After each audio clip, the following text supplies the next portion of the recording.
దుగ్గిరాల కుటుంబ ఆస్తులన్నిటినీ బ్యాంకు వాళ్ళు జప్తు చేస్తున్న సమయంలో ఆఖరి నిమిషంలో అప్పు చేసిన పనితో ఒక్కసారిగా పెద్ద ట్విస్టే మొదలైంది.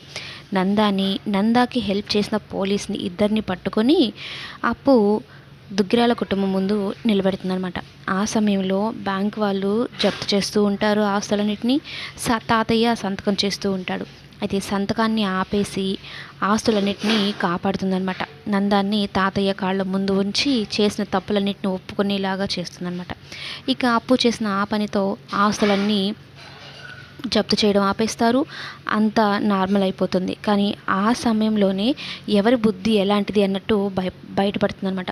రుద్రాని అసలు ఈ ఇంటికి నాకు సంబంధమే లేదు, మీ అప్పులతో నాకే సంబంధము, నా నగలు నేను ఎందుకు ఇవ్వాలి అంటూ మాట్లాడుతుంది. దానికి ముందు వరకు ఆస్తిలో వాటా నాకు రావాలి, నేను ఈ ఇంటి ఆడబిడ్డగా పెరిగాను కదా అని చెప్పిన రుద్రాని తన అసలు ఆ రంగుని బయట పెడుతుందనమాట, నిజస్వరూపాన్ని.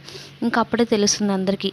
అంతకుముందు తెలిసినా కూడా పోనీలే ఆడపిల్లగా పెంచుకున్నాం కదా అన్నట్టు అనుకునేవాళ్ళు. అసలు నాకు ఈ ఇంటికే సంబంధం లేదు అన్నప్పుడు అసలు విషయం బయటపడుతుంది అనమాట. అయితే అంత కష్టాలన్నీ పోయాయి, ఆస్తులు తిరిగి వచ్చాయి అనుకున్న సమయంలో ఇంకేం ప్రాబ్లం లేదు కదా అంటే తాతయ్య గారు ఒక మాట అంటాడు. అసలు ప్రాబ్లం అలానే ఉంది, ఎక్కడ పోయింది, మెయిన్ ప్రాబ్లమే ఆస్తి కదా, అందుకే ఎవరి వాటా వాళ్ళకి ఇచ్చేద్దాం అనుకుంటున్నాను, ఈ తలనొప్పులు నేను ఇంకా పడలేకున్నాను అని చెప్పడంతో నానమ్మ, కావ్య, రాచి అందరూ ఒక్కసారిగా షాక్ అవుతారు అపర్ణతో పాటు.